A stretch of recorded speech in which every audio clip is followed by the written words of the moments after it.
আমার নবী শহরে এক ইহুদি গেছে ব্যবসা করার জন্য। মক্কা থেকে মদিনা আসছে কাফের, সারাদিন ব্যবসা করলো, ব্যবসা করার পর রাতে কোথায় থাকবে বুঝতেছে না কোথায় থাকবে, কারণ ওই জামানায় তো আর হোটেল বা রিসর্ট কোনো কিছু ছিল না। হঠাৎ করে ক্ষুধাও লেগেছে, রাতে থাকার কোনো ছাদও নেই, 1450 বছর আগের কথা বলছি। যখন ওই ইহুদি কাফের ঠাই খুঁজে পাচ্ছে না, কোনো কাফের তাকে থাকতে দিচ্ছে না, আনজান, চিনে না জানে না, থাকতে কই দিবে।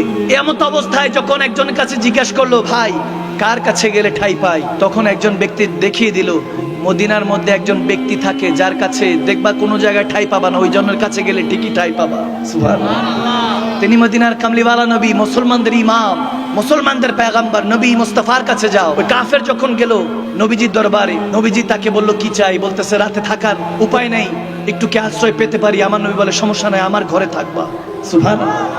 আমার বাসায় থাকবা হুজরা মোবারকে। আমার নবী তাকে সাথে এক পেয়ালা দুধ নিয়ে আসলো দুধ পান করার জন্য, বলে এক পেয়ালা দুধ পান করো। সে দুধ পান করলো। নবীজি বলল পেট ভরেছে, বলে না। কাফেরকে আরেক পেয়ালা এনে দিল, পেট ভরেছে, বলে না। এভাবে ঘুমানোর আগে 7 পেয়ালা দুধ পান করিয়েছে। সুবহানাল্লাহ। আমার নবীর ঘরে ওই 7 পেয়ালা দুধই ছিল। আহলে বায়াত আথার নবীর বংশ আওলাদরা ওই দুধ পেয়ালা পান করতো, রাত যাপন করতো। একজনেরই 7 পেয়ালা পান করাই দিছে। মেহমানদারি কত সুন্নত দেখেন। আমার নবী বলেন আল্লাহ যখন বান্দার উপর খুশি হয় 3টা জিনিস করে। প্রথমত বৃষ্টি দেয় যদি খুশি হয়, আরেকটু যদি খুশি হয় তখন মেহমান পাঠায়, আরেকটু যখন খুশি হয় তখন কন্যা সন্তান দান করে। আরো জোরে। আমার নবী বলেন যারা কন্যা সন্তানের বাবা তোমরা নারাজ হইও না, তোমাদের সাথে আমি নবী মুস্তাফার হাসর হবে, কারণ আমিও কন্যা সন্তানের পিতা। সুবহানাল্লাহ।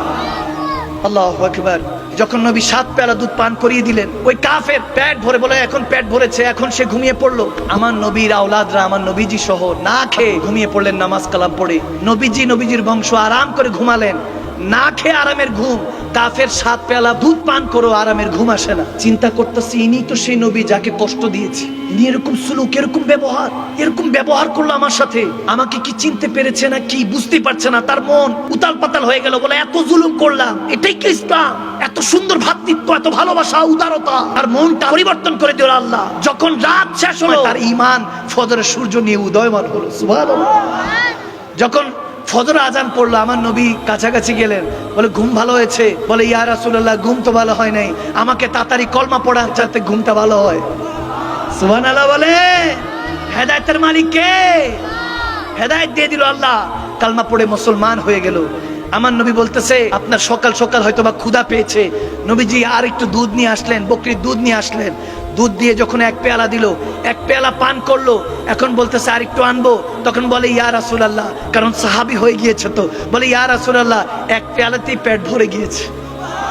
তখন আমার নবী হাদিস শোনাচ্ছে, বলে শোনো, কাফের জন্য 7 পেয়ালা লাগে, সে শুধু খাম করতে থাকে, খেতে থাকে। যদি তোমার ভিতরে নূর পয়দা হয়, ইমানের নূর, তাহলে বুঝবা অল্পের মধ্যেই তুমি সুখ খুঁজে পাবা।